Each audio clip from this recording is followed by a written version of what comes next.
Bonjour Sylvie, comment vas-tu? Je vais super bien, Gerdine. Et toi? Moi, je suis super bien aussi. Je suis très emballée parce que nous avons les amis qui sont avec nous à la maison. Bonjour les amis. Es-tu prêt pour une nouvelle série d'enseignements et d'aventures? Oui, super. Dans les épisodes précédents, tu as appris sur comment Dieu parle. Et tu as vu que Dieu parle à différentes personnes de différentes manières. Est-ce que tu te souviens d'une des manières dont Dieu parle? Oui, par le rêve. C'est ça. Oh, par sa parole. Oui, bravo. Et par quoi? Oh oui, les anges, c'est ça. Bravo, tu as bien suivi les enseignements de Madame Bertine. Mais si tu n'as pas écouté les enseignements de Madame Bertine puis que c'est la première fois que tu es avec nous, c'est correct. Tu peux toujours les réécouter sur notre chaîne YouTube. Demande à tes parents de t'abonner pour que tu puisses toutes les revoir et n'en manquer aucune dans l'avenir. Cette semaine, nous commençons une nouvelle série d'enseignements sur « Nous pouvons parler à Dieu ». Donc, Gerdine, Dieu nous parle. Oui. Et nous, on peut parler à Dieu, mais comment on parle à Dieu? Toi, à la maison, est-ce que tu sais comment on parle à Dieu? Ah! Par la prière! Oui, c'est vrai! La prière, c'est notre moyen de parler à Dieu. T'as raison! Mais avant de se rendre à l'histoire de cette semaine avec Monsieur CI, reste debout car on va chanter et louer Dieu. Alors, on se revoit tout de suite après. À tantôt!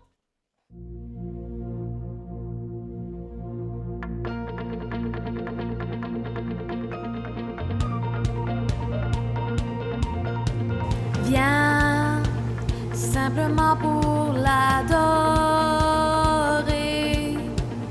Viens simplement pour lui donner ton cœur. Viens tel que tu es l'adorer. Viens tel que tu es devant ton Dieu. Viens. Toute bouche confessera que tu es Dieu. Un jour tout genou fléchira. Mais tu demeures le plus grand trésor pour ceux qui te choisissent maintenant. Viens simplement pour l'adorer. Viens simplement pour lui donner ton cœur. Viens tel que tu es l'adorer. Viens tel que tu es devant ton Dieu. Viens. Toute bouche confessera que tu es Dieu. Un jour tout genou fléchira. Mais tu demeures le plus grand trésor pour ceux qui te choisissent maintenant. Toute bouche confessera que tu es Dieu. Un jour tout genou fléchira. Mais tu demeures le plus grand trésor pour ceux qui te choisissent maintenant. Viens simplement pour l'adorer. Viens simplement pour lui donner ton cœur. Viens tel que tu es l'adorer. Viens tel que tu es devant ton Dieu. Viens. Viens.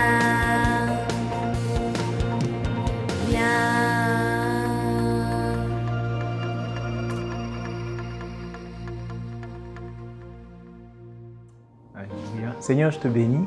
Je te bénis pour le chemin junior. Et tu l'as fait parce que tu as dit dans ta parole, laissez venir à moi les petits-enfants parce que le royaume des cieux est pour ceux qui leur ressemblent. Seigneur, tu les aimes et tu les aimes très fort, comme tu nous aimes. Alors Père, je continue de prier pour eux, pour que tu les conduises sur ton chemin, sur le chemin de la vie. Je prie Seigneur que tu sois à leur côté dans tous les défis qu'ils vont connaître, pour que Seigneur, ils grandissent avec toi. Comme toi Jésus, tu as grandi en sagesse, en grâce et en stature. Je prie afin que eux aussi grandissent avec toi. Toi qui es le meilleur des amis. Père, je prie afin que ton esprit vienne les toucher et ton amour vienne les toucher pour qu'ils viennent à toi. Nous te bénissons au nom de Jésus-Christ de Nazareth. Amen. C'est le temps du verset à mémoriser. Sylvie, te souviens-tu du verset à mémoriser de la semaine passée? Oui, je m'en souviens. Et toi à la maison? Oui, c'était ça. Luc 11, 28, et ça disait, « Ils sont heureux, ceux qui écoutent la parole de Dieu et qui lui obéissent. » C'est ça? Oui, amen.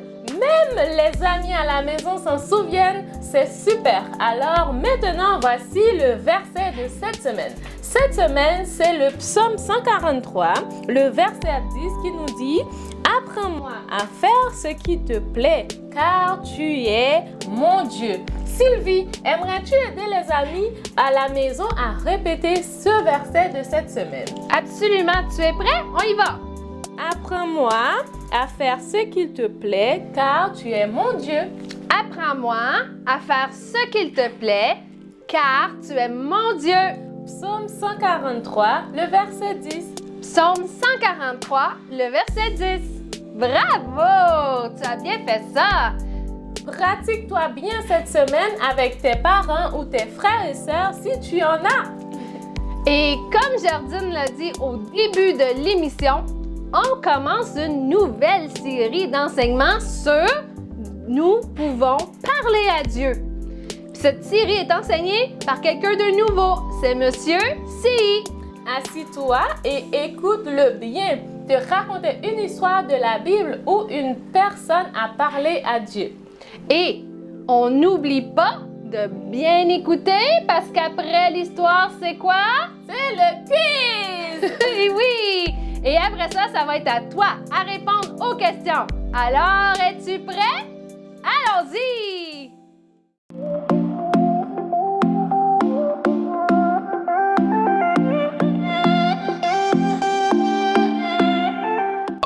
Bonjour les enfants, comment allez-vous? J'essayais de résoudre un problème, une équation à 1000 degrés, mais ne vous inquiétez pas, c'est mon devoir, qui est par ailleurs un peu difficile. Avez-vous aussi des devoirs parfois qui vous sont trop difficiles, qui vous font poser beaucoup de questions et là vous êtes là, un peu découragé, un peu triste? Oui, moi aussi ça m'arrive. Et c'est la raison pour laquelle aujourd'hui on va raconter l'histoire, un peu similaire à la mienne et à la tienne aussi, qui est l'histoire de Salomon. Salomon, c'était un grand roi à l'époque, qui avait beaucoup de richesses. Son père était avant-roi, David. Et David a dit à Salomon, Salomon, aujourd'hui, maintenant, c'est ton tour de devenir roi. Je te passe le flambeau. Ton devoir à toi, ça va être de gérer et d'administrer tout le peuple d'Israël à toi tout seul. Et Salomon, il a commencé sérieusement à se poser des questions en se disant « Comment est-ce que je vais réussir à gérer un peuple si nombreux ?» C'était son devoir à lui. Comme il était bien conscient des limites qu'il avait et de la difficulté du devoir auquel il faisait face, il savait qu'il y avait une personne seule qui était capable de l'aider. Dieu. Alors qu'est-ce qu'il fit face à ce challenge? Il pria Dieu. Et je vais vous raconter la prière que Salomon fit. Écoutez attentivement les enfants. Salomon a dit, « Tu m'as établi roi, moi ton serviteur, à la place de mon père David. Moi, je ne suis qu'un homme, je n'ai pas d'expérience. Accorde donc à moi, ton serviteur, un cœur apte à écouter pour juger ton peuple. En d'autres termes, être capable de pouvoir bien le gérer comme tu veux pour distinguer le bien du mal. En effet, qui serait capable de juger ton peuple si important?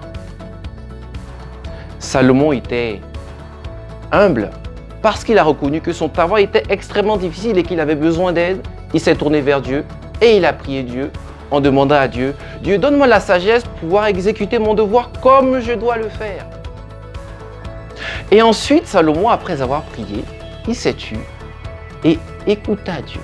Parce que vous savez, la prière, c'est un échange, une discussion entre nous et Dieu. Donc une fois que l'on parle, il est aussi tout aussi important d'écouter. Alors Dieu répondit à Salomon qu'il écouta attentivement et il lui dit, « Puisque mon cher Salomon, c'est cela que tu demandes, puisque tu ne réclames pour toi ni une longue vie, ni les richesses, ni la mort de tes ennemis, mais que tu demandes de l'intelligence pour faire tes devoirs, qui est d'être un bon roi pour le peuple, c'est-à-dire, ça voulait dire quoi être roi pour le peuple? Son devoir, c'était quoi? Exercer la justice.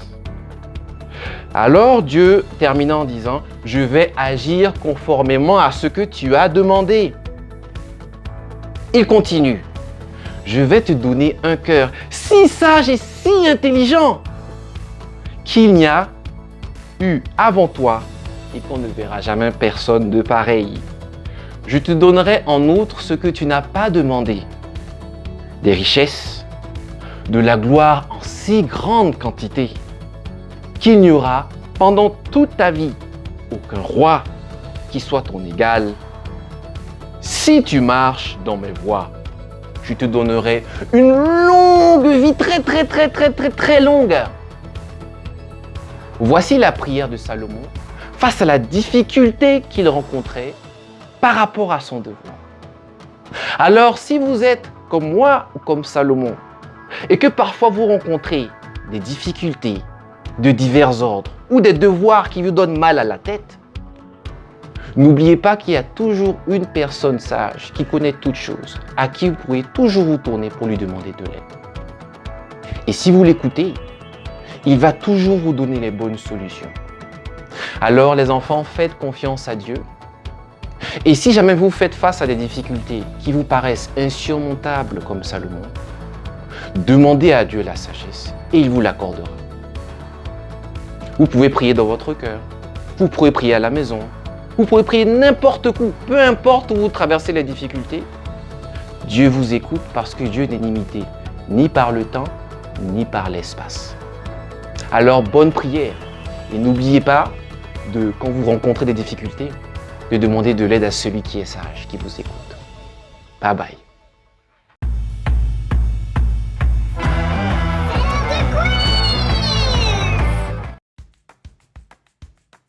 Et est-ce que tu as aimé l'histoire de Monsieur C?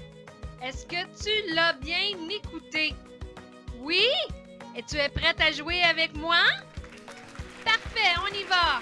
2, 1, c'est parti! Première question, quel était le devoir de Salomon? Est-ce que c'était de rassembler tout le peuple, de préparer la plus grande fête du monde, de gérer tout le peuple d'Israël ou de construire le temple de Jérusalem? C'était quoi le devoir de Salomon? Rassembler tout le peuple, préparer la plus grande fête du monde, gérer tout le peuple d'Israël ou construire le temple? Oui! Gérer tout le peuple d'Israël. Et c'était pas un travail facile. Prochaine question. À qui Salomon a-t-il demandé de l'aide? Est-ce qu'il a demandé l'aide de son meilleur ami? Est-ce qu'il a demandé l'aide à Dieu, au grand sacrificateur ou à David son père? À qui Salomon a-t-il demandé de l'aide? À son meilleur ami, à Dieu, au grand sacrificateur ou à David son père? Oui! À Dieu, c'est ça! Salomon était un homme de foi et il demandait tout ce qu'il avait besoin à Dieu. Prochaine question. Qu'est-ce que Salomon a demandé à Dieu? Est-ce qu'il a demandé des travailleurs, de l'intelligence et de la sagesse, de la nourriture ou des gardes du corps? Qu'est-ce que Salomon a demandé à Dieu? Des travailleurs, de l'intelligence et de la sagesse, de la nourriture ou des gardes du corps? Oui, c'est ça! de l'intelligence et de la sagesse. Salomon était un homme sage et très intelligent. Pas seulement parce qu'il a demandé de l'intelligence et de la sagesse, parce qu'il l'était vraiment et Dieu lui a donné ça. Es-tu prête à la prochaine question? On y va. Et Dieu a donné au-delà de ce que Salomon lui a demandé. Est-ce que c'est vrai ou est-ce que c'est faux? Dieu a donné au-delà. Ça veut dire beaucoup plus que qu'est-ce que Salomon lui a demandé. Vrai ou faux? Oui, c'est vrai. Dieu a donné au-delà. Pourquoi? Parce qu'il a demandé de l'intelligence et de la sagesse. Il ne voulait pas des richesses. Il ne voulait pas de l'aide.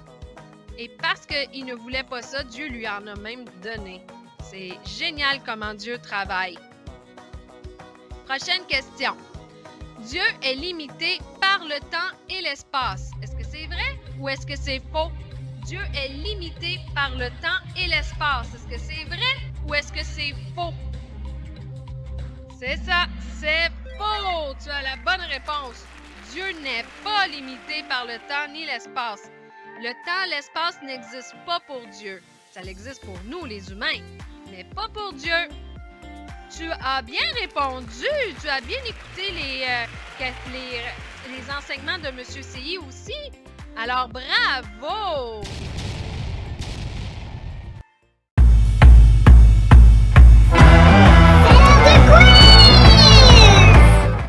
Rebonjour les amis! Aujourd'hui, nous sommes à Couillon! Hey! C'est très très loin de Gatineau, mais on est vraiment contente d'être ici pour s'amuser avec des nouveaux amis. Alors, j'espère que tu as hâte de t'amuser avec nous au jeu familial cette semaine. Mais avant, on va aller découvrir chez qui on est, avec qui on va jouer. T'es prête? Oui! Alors, suivez-nous. Bonjour, je me présente. Mon nom est Stéphane Monas. Nous sommes la famille Monas. Je vous présente ma fille. Indiana.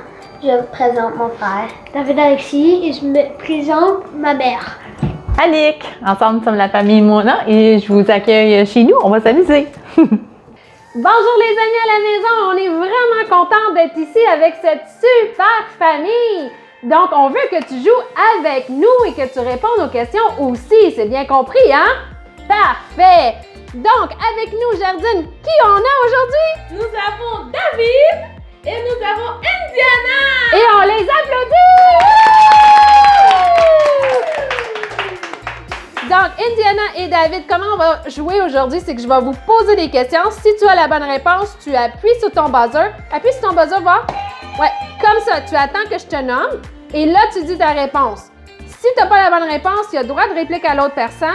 Et s'il n'y a pas la bonne réponse, ben, tu peux revenir si tu as pensé à tes réponses. Ça marche? Vous êtes prêts? On y va! Première question. Dans la parabole, combien de talents le serviteur devait-il à son maître? Est-ce que c'était 1000, 5000 ou 10 000 talents? 1000, 5000 ou 10 000 talents? Faut peser sur le buzzer! David? Je crois 5000. Non, mauvaise réponse, droit de réplique! Oui! 10 000. Oui! Bravo! Deuxième question. Dans la parabole, à combien se montait la dette du deuxième serviteur? Est-ce que c'était 100 deniers, 1000 deniers ou 3000 deniers? David? 3000 deniers. Non, mauvaise réponse, ça passe Attends, c'est quoi? en droit de réplique. Pèse ton piton. Oui! 100, 1000 ou 3000? 100 000. Tu veux dire 1000? Non, mauvaise réponse. Droit de réplique, David. 3000 deniers. Non, j'avais dit 100, 1000 ou 3000.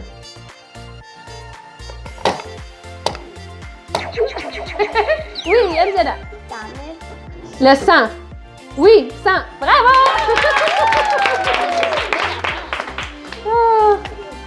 OK, une autre question. Que fit le serviteur dont le roi avait annoncé la dette à son collègue qui lui devait une petite somme? Est-ce qu'il lui fait mettre en prison ou il lui a dit juste ta dette est pardonnée? Attends, c'était qui ça? Le serviteur qui devait de l'argent à son maître, est-ce qu'il avait effacé sa dette? Est-ce qu'il a juste dit c'est pardonné ou bien il l'a fait mettre en prison? Il l'a fait mettre en prison. Oui, bravo! Prochaine question. Selon Jésus, combien de fois est-ce qu'on doit pardonner? Est-ce qu'on doit pardonner 7 fois ou 77 fois? 7. David. Oui, bravo! C'est très égal maintenant. On continue. Est-il vrai que dès le début, les frères de Jésus crurent en lui? Est-ce que c'est vrai que les frères de Jésus ont cru en lui dès le début? David. Non. C'est bon! Bravo! Il n'avait pas cru en Jésus dès le début, non. Tu as raison. Que firent les prêtres et les pharisiens après le succès populaire des rameaux? Est-ce qu'ils envoyèrent des huissiers pour arrêter Jésus ou est-ce qu'ils l'ont crucifié? David. Ils l'ont crucifié? Pas tout de suite après. Non, droit de réplique. Attends, c'est quoi la question? Qu'est-ce que les prêtres et les pharisiens, après le succès populaire des rameaux, ont fait? Est-ce qu'ils ont envoyé les huissiers pour arrêter Jésus ou ils l'ont crucifié? Envoyer les huissiers pour... Oui, bravo! Hey, c'est très, très serré dans cette famille. Donc, prochaine question. Dans l'histoire de la femme adultère, qu'est-ce que Jésus a fait avant de donner sa réponse? Est-ce qu'il s'est mis à compter les grains de sable ou est-ce qu'il a écrit avec son doigt dans le sable? Indiana. Compter les grains de sable. Non, doigt de réplique, David. Écrit avec son doigt dans le sable. Oui, bravo! Donc, une autre question, et c'est la dernière cette fois.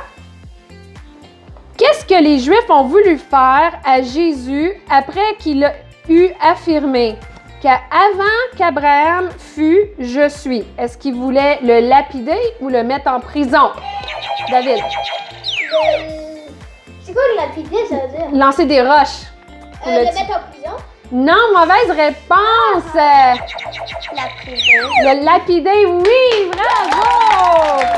Mais on est encore égalité, c'est fort, c'est fort. Donc, je vais vous poser une autre question. Jésus a mis de la boue sur les yeux d'un aveugle. À quel endroit est-ce qu'il l'envoya se laver? Est-ce qu'il l'envoya se laver à la piscine municipale ou à la piscine de Siloé? Indiana. Oui, bravo! On a une gagnante! Et c'est Indiana! Yeah! Wow, Sylvie, tu as vu tous ces amis qui ont bien joué au quiz cette semaine? Oh que oui! C'était ta partie préférée et je le sais! Est-ce que tu savais aussi qu'on planifie un nouveau jeu virtuel qui va commencer bientôt? C'est une compétition entre 2 participants et nous avons besoin de toi. Alors, si tu as entre 6 ans et 12 ans et que tu habites au Canada et que tu aimerais jouer en ligne avec nous et faire partie d'une prochaine émission, alors écris-nous ou demande à tes parents de nous écrire à junior@lechemin.ca. On a vraiment hâte de t'introduire à ce nouveau jeu virtuel. Et tu sais que toi aussi, à la maison, tu vas pouvoir compétitionner avec ces joueurs virtuels. Hein? Tu vas pouvoir te mesurer à eux à chaque semaine. Aussi, si tu as des commentaires, des idées, des photos de toi en écoutant l'émission ou que tu as un talent particulier comme chanter, danser, dessiner, bricoler et que tu aimerais le montrer au monde entier, alors écris-nous aussi. On a hâte de découvrir ta passion. N'oublie surtout pas de pratiquer ton verset à mémoriser cette semaine. Oui, et c'est presque fini, mon ami, mais pas fini encore. Alors maintenant, c'est le temps de louer Dieu une dernière fois. Alors on se lève debout et on loue Dieu. On vous dit au revoir, les amis. On vous aime tous. Passe une excellente semaine bénie et on se revoit la semaine prochaine. Gros bisous.